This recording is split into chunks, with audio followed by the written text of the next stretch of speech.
Bienvenidas y bienvenidos a un capítulo más de Voces en Acción. El día de hoy tenemos un capítulo muy especial porque nos acompaña el primer invitado que es candidato al Tribunal de Disciplina Judicial a nivel federal, Rogelio Zacarías Rodríguez Garduño. Es un gusto. Bienvenido, muchas gracias por aceptar la invitación y estar aquí con nosotros. El maestro Rogelio Zacarías Rodríguez Garduño es licenciado en Derecho y obtuvo la medalla Gabino Barreda en la Universidad Nacional Autónoma de México, UNAM. Asimismo, tiene 2 maestrías, una en Derecho Procesal Constitucional y en Ciencias Jurídicas, y doctorado en Derecho por la Universidad Panamericana.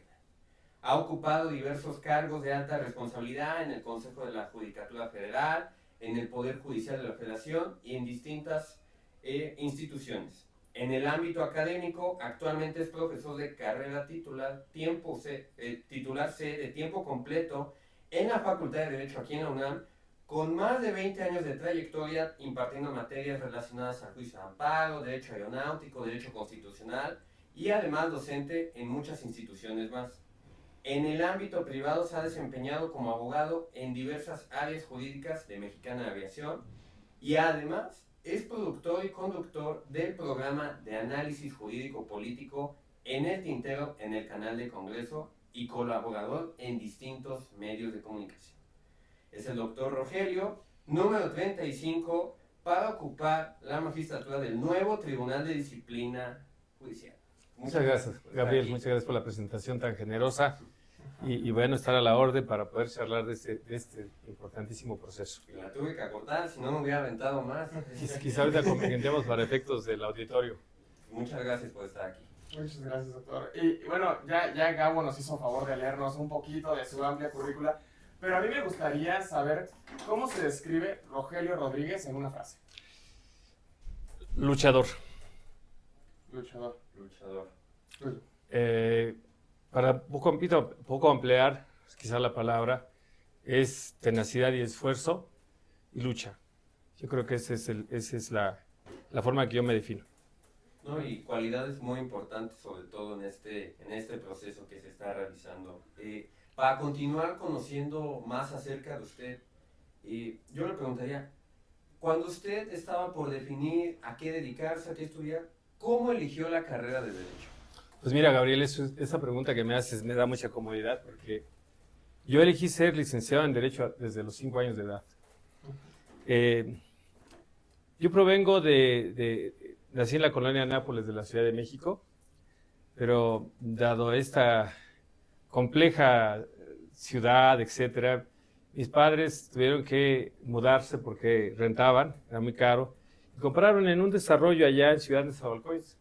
Un cambio radical, que agradezco, y bueno, allá era una zona de basureros, etcétera, y a los 5 años que había recién llegado por allá, me encontré un portafolios que limpié, con el que jugaba, y con aquellas películas de blanco y negro que sugerían a esos abogados imponentes, defensores en los estrados, pues yo dije, yo quiero ser licenciado, quiero ser abogado como estos paladines, como estas figuras que visten el traje, que traen un portafolios, que defienden a las causas, y nunca cambié mi idea.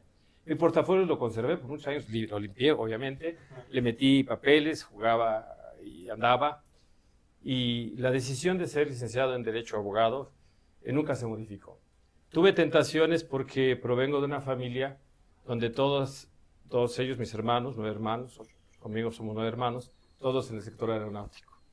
Entonces parece que yo estaba condenado a estar en el mundo aeronáutico, pero a mí me gustaba las defensas civiles, los divorcios, atender a una persona en la asesoría, algún detenido, etcétera, desde antes incluso de estudiar la carrera. Y cuando llega el momento de la Nacional Preparatoria, yo soy egresado de la Ezequiel Chávez, la 7, Calzada de la Viga. Cuando llega el momento de elegir a las áreas, nunca tuve duda. Me fui al área 4 con mucho gusto y llegué a esta Universidad Nacional Autónoma de México a estudiar con mucho gusto. En realidad, para mí la carrera fue muy agradable porque escuchar la información de los profesores, enterarme de herramientas que me permitían en la calle dar un mejor consejo, leer, me fascinaba. Cuando has leído que yo gané la medalla Gabino Barreda, quiero decir que no me lo propuse, porque yo estudiaba con enorme gusto y las calificaciones se producían solas. vengo de una generación donde los 10 decían que eran de Dios, los 9 del maestro y posiblemente el 8 del alumno. Y no me di cuenta en qué momento tenía esa condición, pero puedo decir ahora con algún grado de reflexión que cuando tú haces lo que te gusta, que cuando tú le encuentras un gusto a las cosas, se hacen más fáciles. Y si eres mejor a ti y si eres mejor a los demás. Así es que esa elección de ser licenciado en Derecho la tomé desde muy niño, la refrendé cuando inicié los estudios y hoy, después de mi ejercicio profesional y haciendo mi ejercicio profesional, diría yo que fue la medida más acertada, acompañada de una cuestión que para mí ha sido una vocación, ha sido un magisterio, que es la docencia, enseñar a las personas. Me gusta mucho enseñar como jefe, me gusta enseñar a las nuevas generaciones, he sido formador de muchos abogados, los he tenido desde pasantes y han terminado siendo directores, etcétera, etcétera. Y encuentro una tónica cuando me los encuentro, usted me enseñó. ¿Y qué les puedes enseñar? Darles confianza, darles la apertura y decirles que pueden hacer las cosas, motivarles siempre a ellas y a ellos. Toda una gran historia, desde tan corta edad haya decidido, pues se nota desde cómo nos cuenta, es una pasión para usted y bien dicen que si haces lo que te gusta, pues nunca vas a trabajar, al contrario vas a ser feliz día a día, ¿no? Es en efecto así porque nosotros, las y los abogados, en cualquier cuestión que nos desempeñemos, tanto como postulantes defendiendo alguna causa, como funcionarios gubernamentales, como parte de algún despacho corporativo o de la iniciativa privada, la realidad es que en el juego social, el juego personal, siempre hay una cuestión que puede ser de orden jurídico. Desarrollar esas cuestiones más allá de los criterios a veces estáticos para enfrentar un problema de manera diferente por la insatisfacción social, te hace divertirte en el buen sentido de la palabra, te hace apasionarte, te hace asumir convicciones que a veces el salario moral, al que yo le llamo, saber que lograste resolver una situación que tenía años, o que sacaste a alguien de la cárcel cuando era inocente, o que obtuviste un amparo que le cambió la vida a una persona, o como servidor público cambiaste procedimientos para simplificar y que la gente lo haga más fácil, para que en el ámbito judicial, en el terreno del Consejo de la Judicatura Federal o en la Suprema Corte, donde trabajé por honorarios para manobras en los fideicomisos, puedes decir, oye, vamos a transparentar, vamos a dejar esto limpio, en el sentido positivo de la palabra, te tonifica y todos los días llegas a tu casa con la idea del deber cumplido y disfrutas mucho tu carrera, no la sufres. Así sean largas horas de lectura del expediente, la verdad es que estás muy tranquilo. Y a mí me genera, con base en todo esto que nos está contando, una duda. ¿Por qué usted, a esta altura de su carrera, obviamente, con toda su vasta experiencia, tanto sector público, sector privado, que ha estado cercano al Poder Judicial, pero también a la docencia, ¿por qué usted decide participar en este proceso extraordinario como es? ¿Y por qué al Tribunal de Disciplina Judicial? Bueno, en realidad soy un hombre de reglas. Desde esos 5 años yo me veía como un hombre de reglas. Las reglas que hoy tenemos, el diseño constitucional del Estado mexicano, probablemente hace unos meses atrás debatíamos en este país si era el mejor modelo.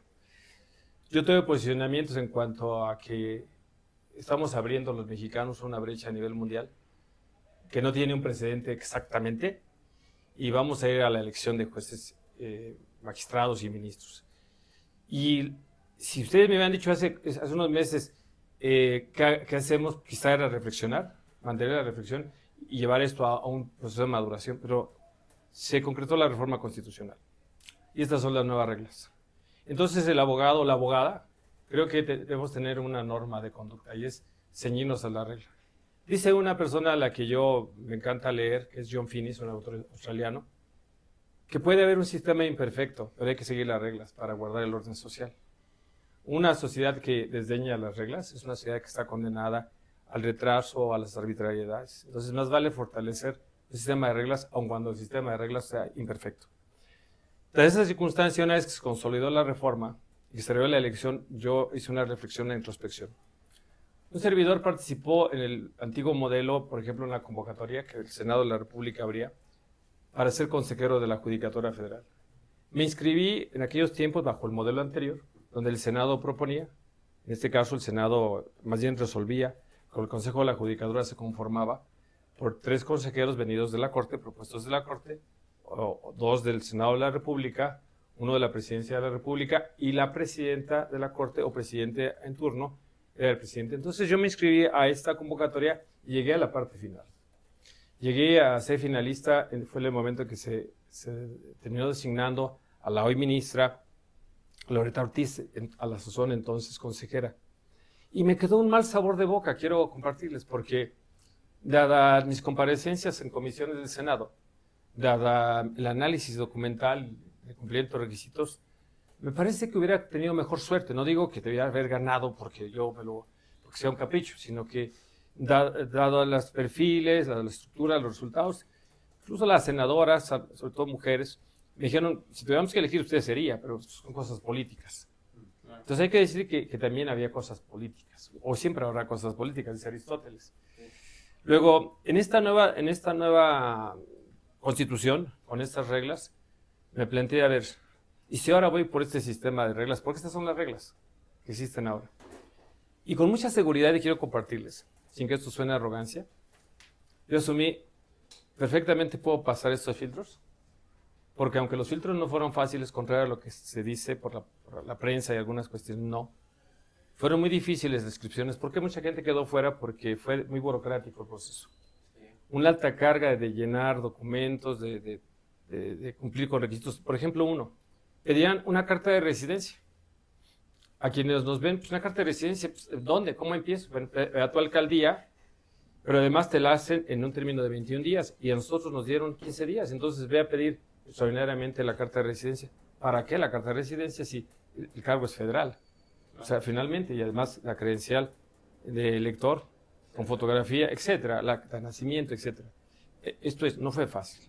Después, acreditar todo eso que has leído y mucho, mucho más con documentos indubitables que probaran efectivamente que tenemos que tengo una licenciatura, que tengo estudios de posgrado, que trabajé en esos cargos, sin cargos. Y finalmente pasé en los 3 comités, quedé en las listas de los 3 comités. Y una satisfacción que no puedo dejar de compartir es que el comité de la Corte, que terminó naufragando por los amparos que se interpusieron y por las suspensiones que acataron, en este rubro de los, digamos, aspirantes que habrían de pasar a la siguiente ronda, éramos nada más 9. Y de esos 9 estaba un servidor. Y eso para mí ya era una cuestión importante porque habían puesto los ojos más allá del carácter político de aquella ocasión en el Senado, en la meritocracia. Porque sí, me permito decirles que los perfiles son muy importantes. Si yo quisiera ir a pedir un puesto hoy por ejemplo, en una oficina técnica de agricultura, hombre, sería una responsabilidad de mi parte, porque yo no tengo una experiencia en derecho agrario o en cuestiones técnicas agropecuarias. Pero si me dicen que si he sido postulante, que si he sido funcionario público, que trabajé para la iniciativa privada, la ICA también, como abogado fiscalista, que trabajé para Mexicana Aviación, que representé a mi país como jefe de la delegación en los tratados internacionales, que estuve en Washington negociando con los norteamericanos como jefe de la delegación mexicana, que llevé a cabo expedientes verdaderamente interesantes que arrojaron cambios estructurales en el sistema jurídico mexicano y que conocí al Consejo de la Judicatura Federal, sobre todo en las partes muy rescatables, en órganos jurisdiccionales y las partes que no. Y esto lo quiero compartir con ustedes para dejar claro también por qué quiero estar en este proceso, por qué me inscribí. Cuando yo llegué al Consejo de la Judicatura Federal, eso quiero compartirlo de manera diáfana, yo venía de haber sido un alto ejecutivo de Mexicana de Aviación. Venía de haber sido director general en la Secretaría de Comunicaciones y Transportes. Y decido, después de estudiar la maestría, regresar a algo que nunca dejó de apasionarme, el juicio de amparo, etc. Y qué mejor lugar que el Consejo de la Judicatura Federal. Y me encuentro en un ambiente, francamente, como si, me imagino, porque yo no lo vi, como si hubiera sido el medievo. Demasiada formalidad, más silencios casi religiosos, un grado de sometimiento humano, una estancia de tiempo-persona y no tanto la productividad, extraordinarios salarios y prestaciones, quiero decirlo, y el deseo de estar ahí en el Poder Judicial de la Federación. Pero vi mucha gente triste, vi mucha gente frustrada, vi extraordinarias abogadas que no pasaban de ser oficiales, que eran secretarios de apoyo, o secretarios técnicos, o eran secretarios, cuando quizá son talentos que podrían ser juezas o jueces, que podrían ser funcionarios del Consejo de la Judicatura Federal en otro sentido. Y tuve entonces la plena convicción de que el Consejo de la Judicatura Federal tenía que modernizarse, que el Poder Judicial de la Federación tenía que modernizarse. Por eso cuando inició el debate sobre el Poder Judicial, creo que nadie que yo conozca reconoció que debía revisarse el Poder Judicial de la Federación. El tema es cómo, y en los cómo creo que no estuvimos de acuerdo. Creo que los mexicanos no estaríamos de acuerdo, pero que debía revisarse, debía revisarse. Ahora, ¿por qué me inscribo? Me inscribo para vivir este momento, que yo viví el momento del régimen anterior, para ser un actor de mi tiempo, no solo un espectador, y en caso de resultar electo para contribuir en hacer esos cambios. Quitaré esa oscuridad en lugar de donde se imparte justicia haya justicia. La justicia se empieza por la casa. Y creo que los órganos jurisdiccionales, el Consejo de la Judicatura Federal y la Corte tienen un gran reto. Ser más humanos, defender los propios derechos de los trabajadores, acabar con aquellas brechas de vasallaje que existen y con eso, de cara, salir a impartir justicia a las personas que acuden a los órganos. Porque si tú no tienes algo, no lo puedes dar.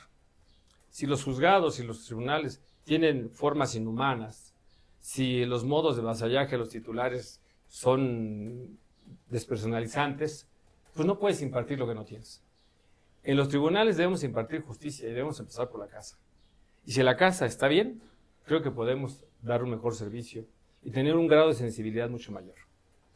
Aprovechando lo que nos comentaba de cómo era el ambiente llegando ya a las oficinas del Consejo, uno de los principales argumentos por los que se impulsó esta reforma del Poder Judicial es que el Poder Judicial era el poder más distante a la población o incluso del que hay más desconocimiento y confusión. Es por ello que yo le preguntaría a usted, ¿cómo le explicaría a un ciudadano de pie que no estudia Derecho qué hará este nuevo Tribunal de Disciplina y cuál es la importancia para él en la sociedad? Bueno, es muy interesante. En primer lugar, porque quizá antes de decir qué hará este tribunal, es que la gente, he dicho, lo he platicado y lo comparto, las personas que nacen, viven y mueren en México, muy probablemente, y ojalá nunca, vayan a un juzgado. Porque ir a un juzgado entraña que hay un problema. Y el ser humano no debería vivir de los problemas. El ser humano quizás sí va a vivir con el Poder Ejecutivo. Es más, va a vivir con el Poder Ejecutivo.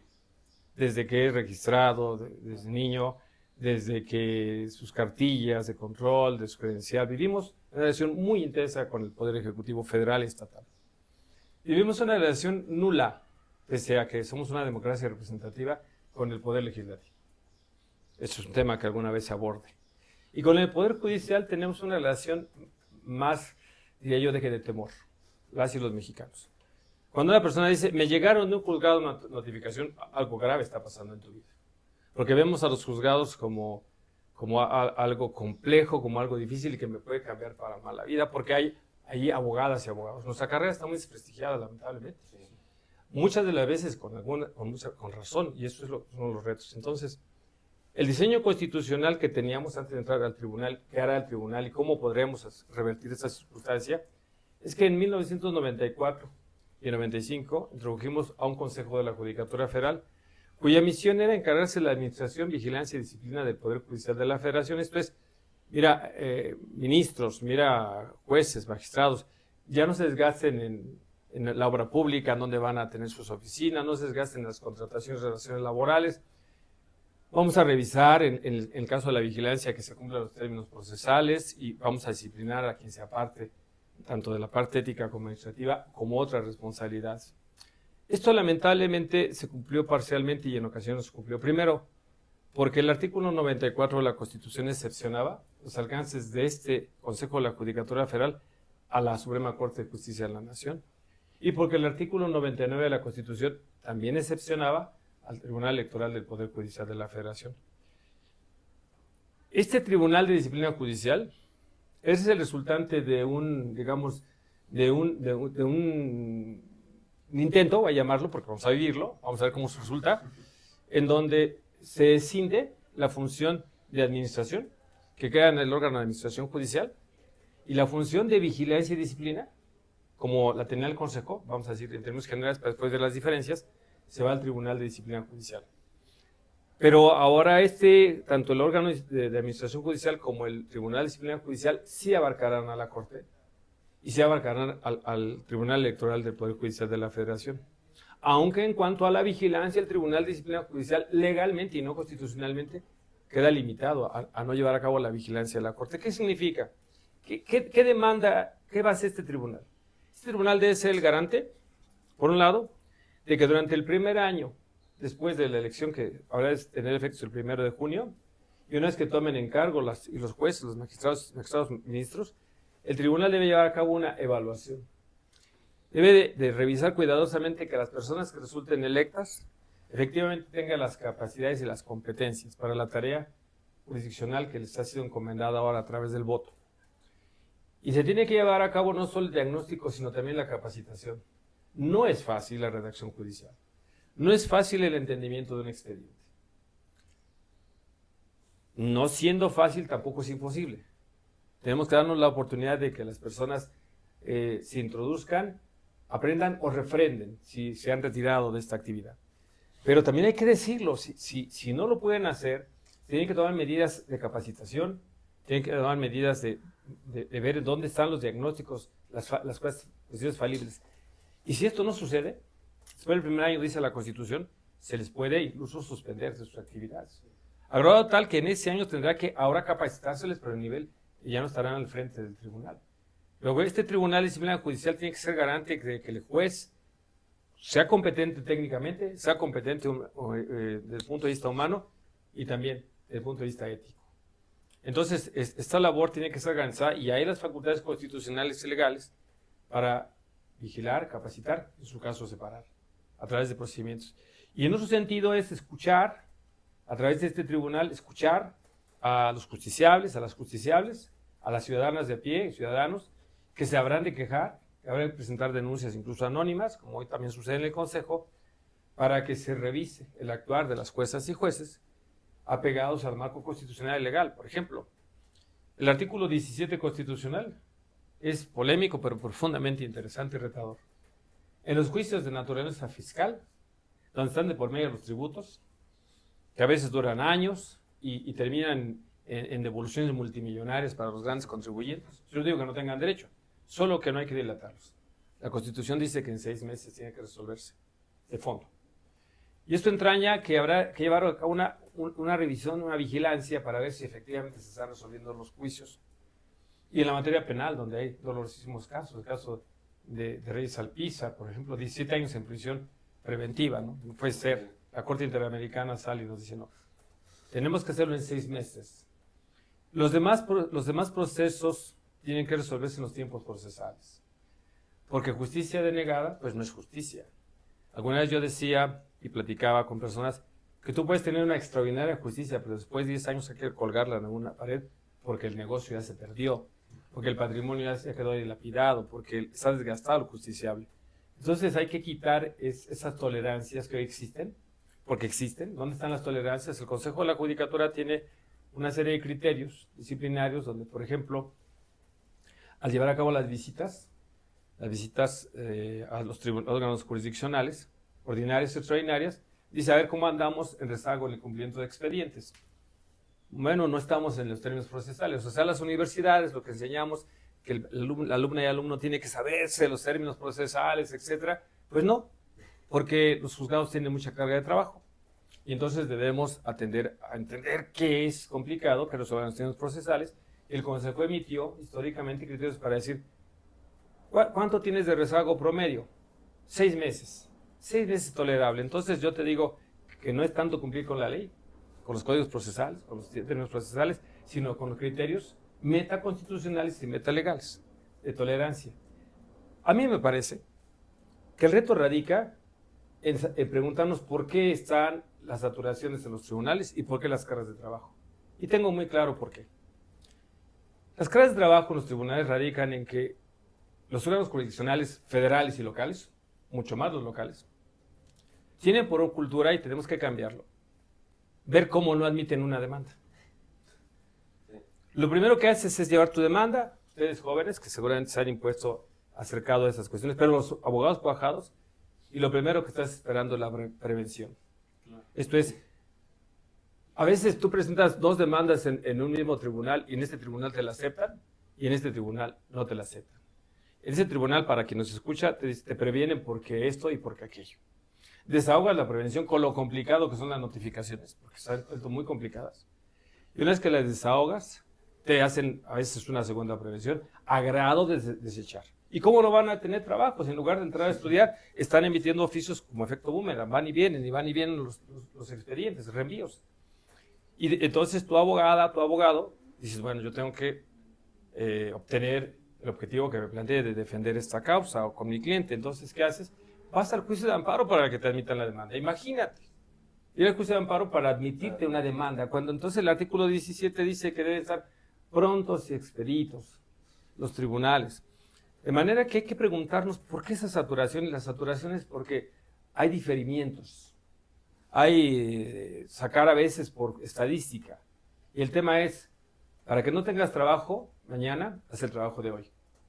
Entonces debemos quitarle excesos de formalidad, yo diría que hasta una mala cultura de desechamiento, porque con mucho respeto a quienes trabajan en los órganos jurisdiccionales, a los buenos, a los buenísimos funcionarios, mi reconocimiento, son la base de los órganos, pero otros, que es el reto que nos planteamos, es, él no sabe derecho, no me habla en mi lenguaje.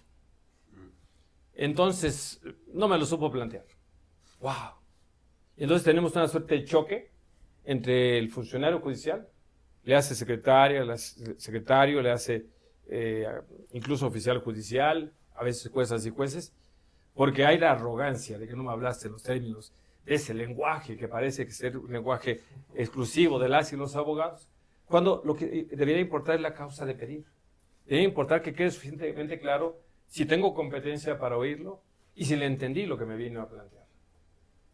El mejor juez de América Latina del siglo pasado, dentro de muchos criterios, fue Rodolfo Luis Vigo, maestro y amigo. Rodolfo Luis Vigo dice que él inició tardía su carrera y que tenía muchos problemas cuando se entró a los expedientes. Y que en un momento dado, por fin los abrió y se dio cuenta de una cuestión. Estaban escritos en castellano. Y él sabía hablar castellano. Lo que significa que con un grado de entendimiento él podía adentrarse. Pero ¿qué demanda? No solo leer profundamente. A cada documento debe haber más hambre del otro documento. Como tengo una formación jurídica, los que ya están y los que habrán de adentrar, tienen que tener esa hambre de saber, de estudiar. Tienen que tener esa responsabilidad de saber que cada expediente puede estar en juego el patrimonio, la honra, quizá la vida como resultante de personas que se suicidan después de perder el patrimonio, pierden a su familia, etcétera, etcétera.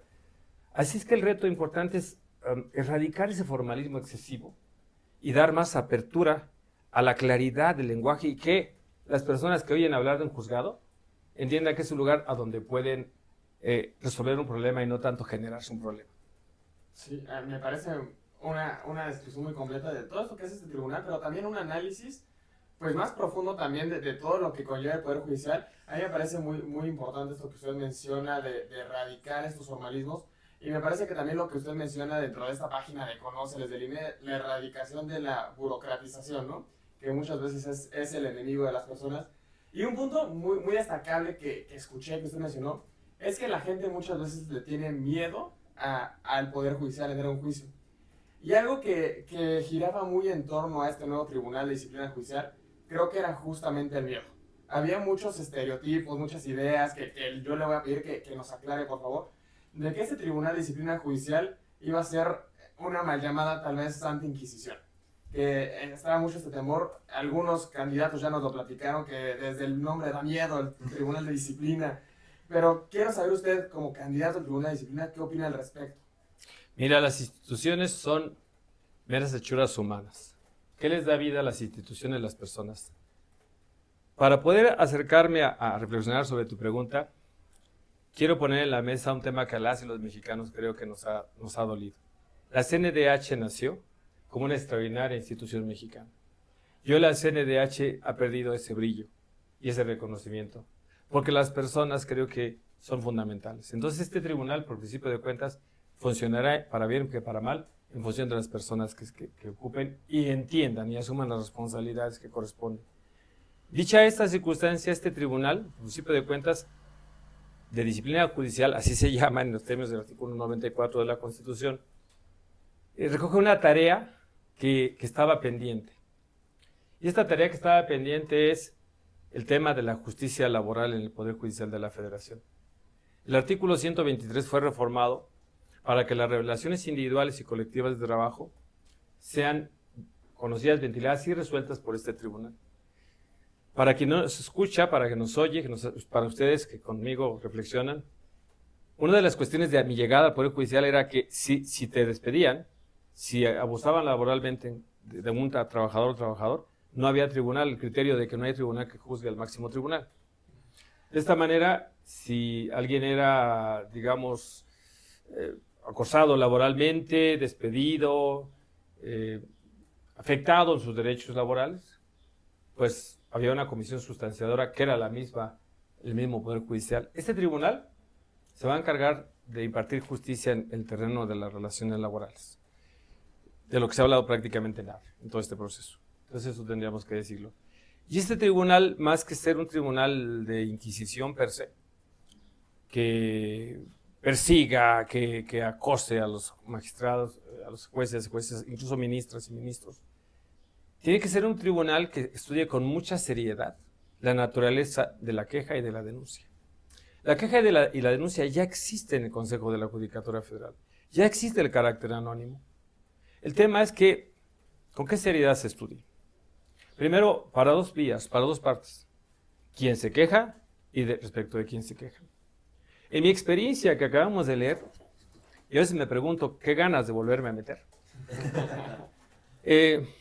A veces los medios que tiene el ciudadano, que el diseño constitucional abierto, por ejemplo, transparencia, etcétera, pensaríamos que el ciudadano tiene deseo de saber, no, muchas veces son personas enemigas, internas, que están buscando información aparentemente para darle un manejo. Entonces, algo que se debe alcanzar al juez y a la jueza es que habrá que investigar cuando tengamos los elementos, cuando existan los datos, cuando dé lugar a iniciar una investigación, para no hacer de esto una ventanilla tan grande que después no podamos cerrar y que ni siquiera el tribunal se dé abasto o sea capaz de resolver. Entonces, tenemos que tener la seriedad para quien se queja y respecto de quien se quejan. Y yo creo que incluso tenemos la posibilidad, tenemos la oportunidad de que las juezas y jueces vean que efectivamente se les habrá de apoyar, porque el servidor público que es investigado no significa que sea culpable. El servidor público que es sujeto a un proceso debe tener las plenas garantías de que se le escuchará, de que se revisará. Cierto es, y yo creo que es uno de los grandes retos, cierto es que en la nueva ley orgánica del Poder Judicial de la Federación, dentro de las causales de responsabilidad administrativa, se han abierto temas muy complicados. No quiero evadirlos.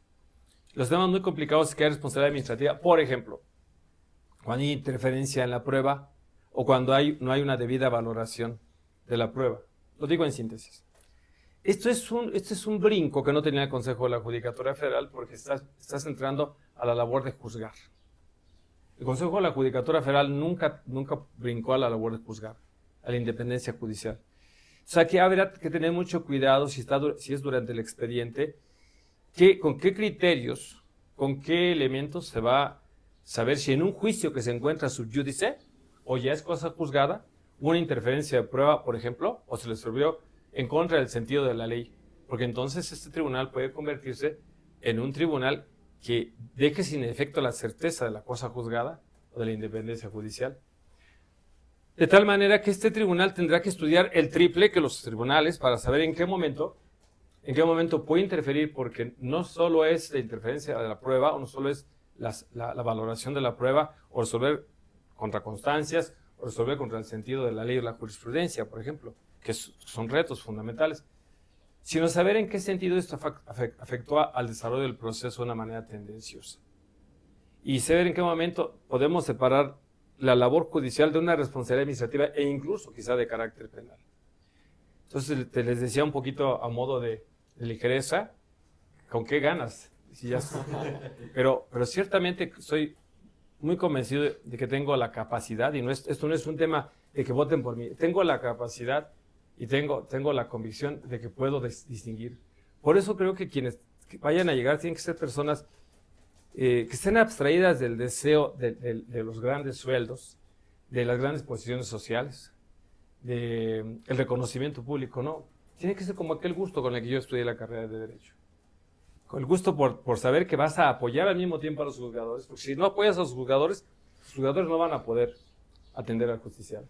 Pero al mismo tiempo no vas a, digamos, a pasar por alto que una juzgadora o un juzgador se aparte de su deber de proveer y escuchar a las personas justiciables, de ser imparcial, de evitar la corrupción, de encontrar ciertos los esquemas de nepotismo que son muy complejos. Yo no digo que un familiar de otro no pueda trabajar, pero no puede ser la regla de que solo ser familiar trabaje en una institución. Así que es una tarea durísima y el tribunal no debe ser un tribunal inquisitorio, debe ser un tribunal de reacción, sino de reflexión. O sea, no debemos iniciar un expediente lisa y llanamente porque llegó una queja. Se tiene que revisar los alcances, los elementos probatorios que acompañan a la queja, los indicios que darían lugar a que efectivamente haya una conducta que se desvía tanto de la Constitución como de la ley, como de los códigos de conducta, disposiciones reglamentarias que regirán los criterios a los juzgadores, a las juzgadoras. Pues me parece que es muy importante reflexionar este tema. Y doctor, déjeme decirle la verdad, yo lo veo como un tribunal que sumamente complicado, creo yo, desde cómo se entiende. Entonces, pues mucha admiración y respeto el atreverse a participar en él. Y como usted dijo, pues qué ganas, ¿no? Tal vez. Este tribunal, incluso algunos mencionan que podría volverse muy importante al grado de robar más focos que la propia Suprema Corte por la importancia del gran labor que va a tener. Pasando a otro tema de complejidades y así, como ya pudimos platicar a lo largo de su trayectoria, usted pues, ha estado en iniciativa privada, en el servicio público, en el Poder Judicial, como maestro y mucho más. Sin embargo, pues esta elección es distinta a todas las anteriores, ¿no? Es una elección donde vemos abogadas y abogados que pues, no son políticos saliendo por primera vez a recorrer las calles, yendo a universidades, eventos académicos. Aquí está en entrevistas, en medios de comunicación. Bueno, usted tiene la ventaja de que tiene experiencia en ello, pero ¿qué tal ha sido la experiencia de este nuevo reto de adaptarse a esta elección? Bueno, es una elección distinta. Estamos en una transición. Es una elección donde informo. Por ejemplo, no se dio recursos a los candidatos. No me estoy quejando.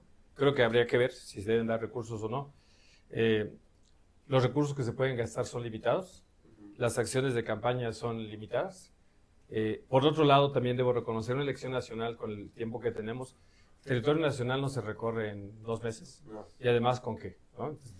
Lo que estamos haciendo es mandar un mensaje, en mi caso, lo que ustedes hacen es mandar un mensaje en todos los espacios, en las calles, con las personas que platico, las redes sociales, en estos medios, mandar un mensaje, de primer lugar, decirles, oye, démosle la oportunidad de probar este nuevo modelo.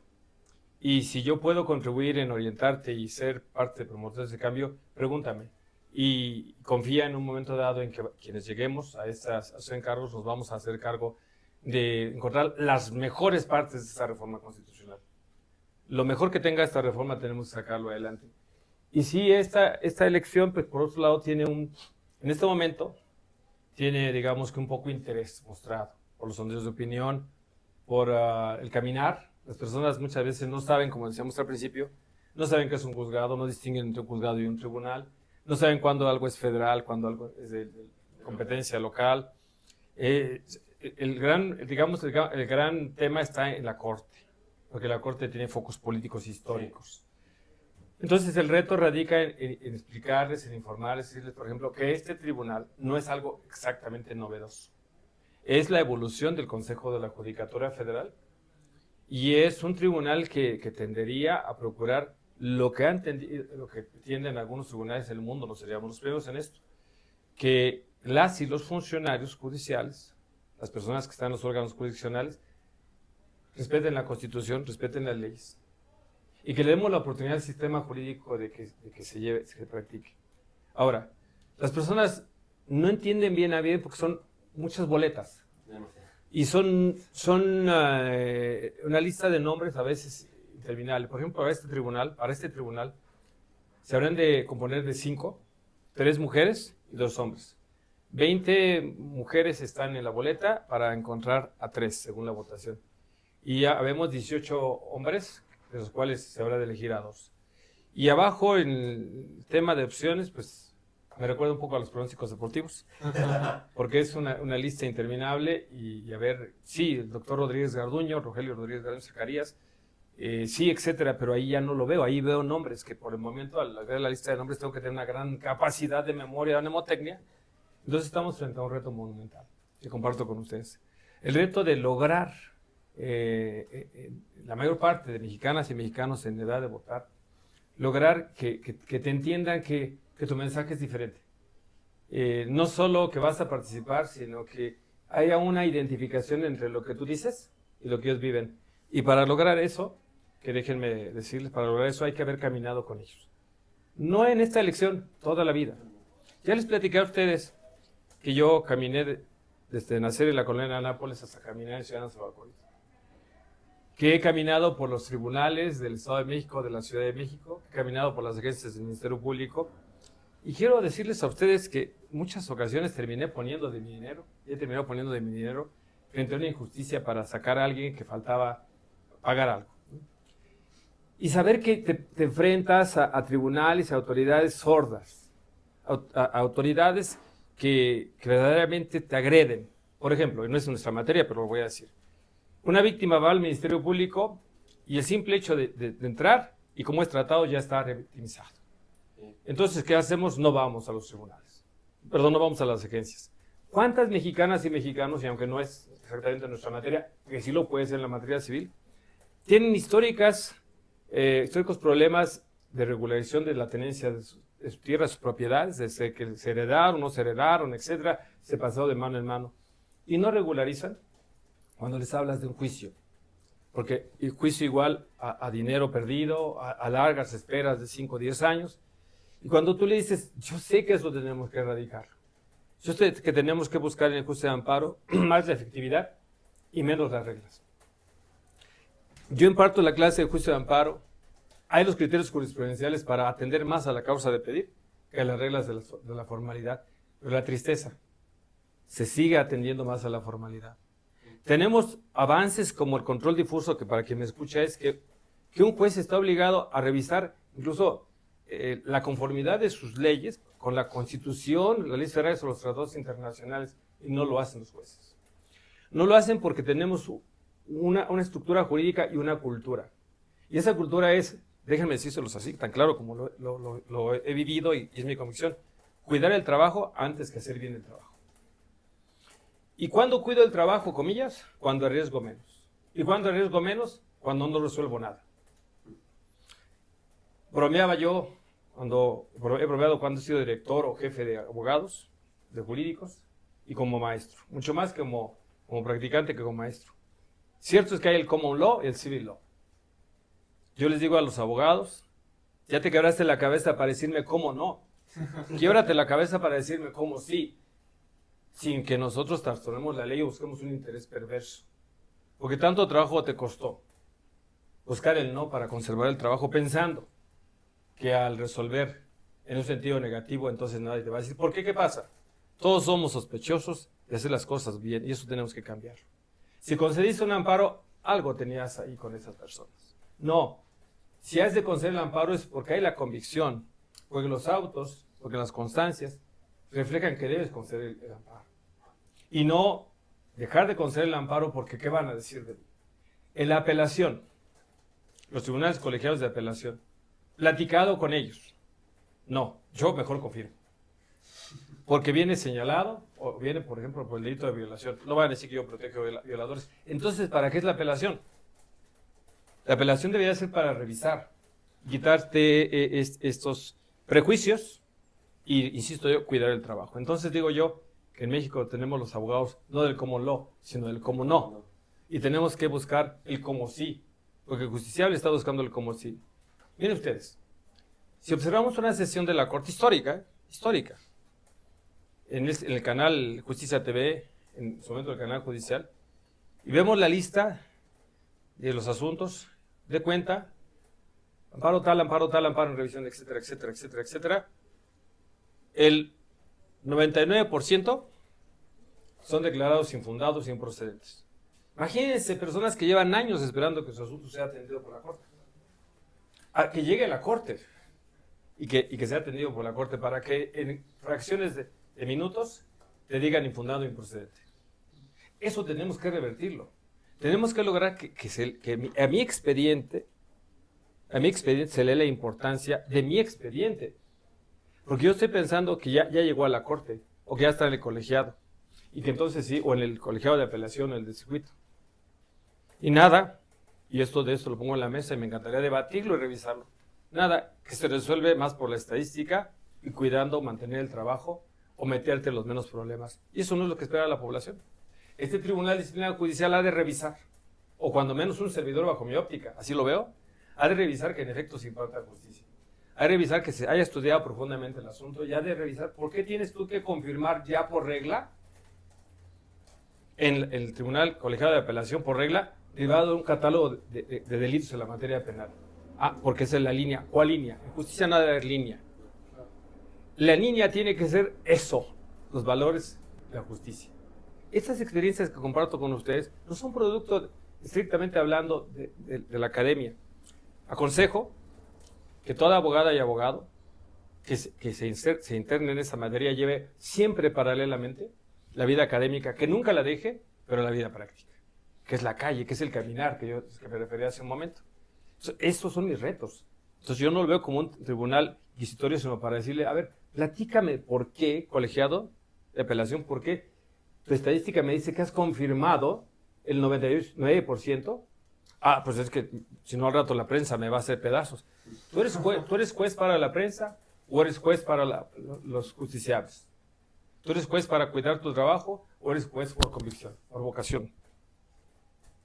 Entonces, yo tendría que decir que esos son los grandes retos que yo cuando menos veo, y con esa confianza es que me postulé, y con esa seguridad es que digo de que de quedar, he de poner hasta el último aliento y hasta el último grado de convicción en lograrlo.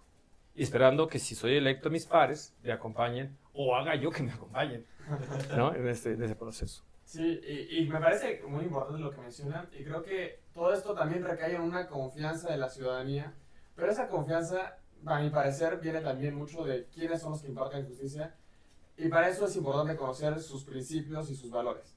Todas las personas que imparten justicia tienen que tener grandes principios y valores, pero me parece que más todavía, o sea, se mete una mayor presión en estos principios para aquellas personas que van a juzgar la disciplina de los demás impartidores de justicia, que son los encargados del Tribunal de Disciplina Judicial, los magistrados. Usted en la página de Conóceles nos menciona que usted va a buscar esta justicia con base en sus principios. ¿Cuáles son estos principios que tiene Rogelio Rodríguez Garduño? Bueno, son los principios que hoy recuerdo, además, a mis padres difuntos, a mi madre, Juliana Garduño Mejía, a mi padre José Rodríguez Chaparro, a descansen los dos, que básicamente me infundieron junto con mis maestros y las comunidades donde buenamente me desarrollé. Y son, en primer lugar, no afectar a los terceros. En ninguna forma robarles sus bienes, lo que no te corresponde. Decir la verdad, actuar con lealtad y, sobre todo, una palabra que la gente medio desecha. Conducirse éticamente y bajo la moralidad social, pero no la moralidad malentendida, sino el estándar social donde es capaz de tolerar una sociedad algo, a grado tal de decir que la sociedad admitiría una decisión. No, digamos, la malinformada moral, sino el carácter ético que es el respeto a las otras personas, la máxima juarista. El respeto al derecho ajeno es la paz, pero además mis derechos llegan hasta donde terminan los derechos de las y de los otros. Dados estas cuestiones, mis principios han sido, en ese sentido, nunca preferir, por ejemplo, aceptar una comida de un usuario. Quiero compartirles que cuando he sido funcionario público de altísima responsabilidad, por el grado de regulación que he tenido, he declinado sistemáticamente comidas. No puedo ser al mismo tiempo juez o funcionario en las horas laborales y en la tarde estar comiendo o desayunando, departiendo, o aceptar viajes o aceptar cuestiones a quienes me debo. Entonces yo no aspiro más que comer un sabroso taco en un puesto de tacos de guisado, que en México son extraordinariamente sabrosos, o llegar a la casa si es que tengo tiempo para comer con la familia, y procurar esa solidez de uniformidad armónica social y con la familia, y con los alumnos y con las personas que confían en nosotros sus patrimonios, sus derechos a defender o incluso sus objeciones ante las demandas que tienen. De manera tal que estos principios que me han acompañado a mí me permiten llevar la vida tranquila, duermo tranquilo por las noches. En cuanto a saber que lo que tengo, lo que he ganado, lo he ganado bien, que no admitiría en forma alguna tomar dinero que no me corresponde, ni toleraría una conducta de aquello que yo, por supuesto, no coincido. No podría participar en un procedimiento, en un proceso para sesgar. Tengo que decidir que era un hombre de leyes, un hombre de reglas, y tengo que actuar conforme con esos principios, donde desde esta temprana edad me veía con esa rectitud de los hombres de blanco y negro de las películas en los tribunales y actuando en beneficio de esta sociedad que tanto necesite. Quizá nosotros, más allá de esa plática, de este proceso, por un momento a veces olvidamos la verdadera razón de la justicia. Esas personas que caminan y son pisoteadas y que son menoscabadas porque no hay quien vea por ellos. No es un tema de hacerle al héroe Robin Hood, no, de ninguna manera. El tema es ser sensible, escuchar. Y a veces hay que decir incluso que no se puede. Eso también es ser justo. Porque engañar tampoco es correcto. Oiga, usted yo le resuelvo. Si no le puedo resolver o no es resoluble lo que me presenta, es mejor orientarle y decirle que no es resoluble. Oiga, usted fíjese que le debo a fulano de tal. Vengo a verlo a usted como abogado. Páguele o reconozca que le pague y se acabó el problema. ¿Qué hacemos la mayoría de abogados? ¿Qué se hacen los juzgados? No, tráigame aquí 5,000 pesos y ya verá como usted no va a pagar nada. No, tenemos que cambiar esa regla ética. Tenemos que hacer un diseño de índole moral, ético, que haga que las personas reconfiguremos la cultura jurídica y social. El tejido social está seriamente dañado porque hemos perdido los principios y los valores. No debe ningún juez contribuir a que se haga trampa con sus sentencias. Porque a veces las sentencias son el reflejo de la trampa institucionalizada a través de algo que malamente se llama derecho. Creo que el juez, creo que el abogado y creo que todos los que participamos en ese diseño tenemos que tener sólidos principios. Y el mío es justamente eso, la justicia, la ética y, por qué no decirlo, también la moral. Me parece en lo personal muy interesante estos valores que menciona, justicia, ética y moral, que ayuda, pues al final de cuentas, a comprender qué lo va a distinguir en medio de tantos candidatos que va a haber en la boleta. Una pregunta obligada que le hacemos a todos nuestros invitados es, pues, nosotros cuando estamos estudiando, somos jóvenes, vemos en ustedes, ahorita que los estamos viendo en todos lados, en nuestros maestros, pues un ejemplo a seguir, admiración, decir algún día me gustaría estar ahí y todo. Es por ello que le preguntaría, si lo puede contestar mirando a la cámara, ¿qué consejo le daría a las y los jóvenes que nos están escuchando? Bueno, en primer lugar, que sean jóvenes, que cuestionen, que actúen frente a una realidad que hoy parece serles ajena, porque parece ser un mundo de adultos, pero no. Es el mundo de ustedes, entonces hay que imponerse, hay que participar y muchas de las veces hay que contradecir. Creo que el joven que no contradice no construye. Y la contradicción debe ser basada en grado de insatisfacción. Los modelos sociales que recibimos cuando somos jóvenes son modelos que no hicimos, los recibimos de otros. El modelo que sigue es el que yo construiré y no puedo construir si no participo. Y no puedo construir si no me informo. Así que las y los jóvenes tienen que participar, tienen que hacer y tienen que ser críticos. Y tienen que ser rebeldes. Y tienen que tener un espíritu y un brío de ánimo renovador. A mí me encanta ver a estos jóvenes decir, en ello no coincido. Vamos a ver, porque quizá tú joven tengas la razón y yo no tenga la razón. Quizá yo aprenda mucho más de ti que tú de mí. Por eso es un gran privilegio tratar con las y los jóvenes, pero mayor privilegio sería ver a esos jóvenes cada día más despiertos y más interesados. El reto de las juventudes es retomar las riendas de su destino, que por momentos parece que las han perdido. Te invito a que las tomes. Pues una gran reflexión, creo yo. Yo me la llevo, esa gran reflexión, tomar las riendas del destino y poner mucha atención en eso. Y ahora sí, ya para finalizar, doctor, por favor, llame al voto. ¿Cómo lo encontramos? ¿Cómo votamos por usted? La boleta, el número, su nombre, cómo se puede votar. Por favor. Habrá dos boletas esenciales, las de ministros de la Corte y la de magistradas y magistrados del Tribunal Disciplinario Judicial.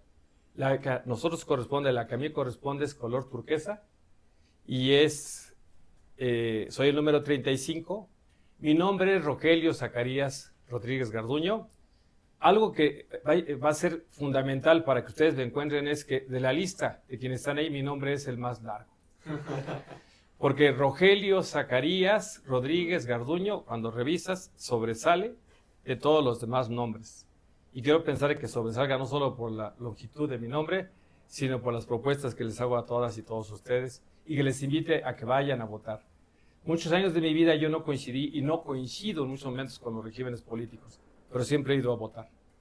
Porque tengo fe en que mi voto se respete y si no, cuando menos que le eche a perder un poco la fiesta a los tramposos. Así es de que hay que votar para que nuestra convicción se cristalice o echarle a perder un poco la fiesta a los tramposos. Pues lo anotaremos, número 35, recuerden en la boleta del Tribunal de Disciplina, si no encuentran el número 35, recuerden el nombre más visible, más largo de la boleta, ya nos platicó acerca de su trayectoria, de su visión de justicia, sus propuestas y mucho más, y sobre todo, como dijo el doctor Rogelio, salgamos a participar, a votar, porque la democracia la hacemos todas y todos. Y que sea la boleta del Tribunal de Disciplina Judicial Federal, para que no haya confusión también. Bueno, pues muchísimas gracias a todos los que nos están viendo, muchísimas gracias a los que sintonizaron un capítulo más de Voces en Acción. Nos vemos en la próxima. Déjenos en los comentarios qué le hubiera gustado preguntarle al doctor Rogelio Zacarías Rodríguez Garduño y si fue de su agrado, les invitamos a compartir con todas y todos sus conocidos. Nos vemos en la próxima. Muchas gracias, doctor. Gracias.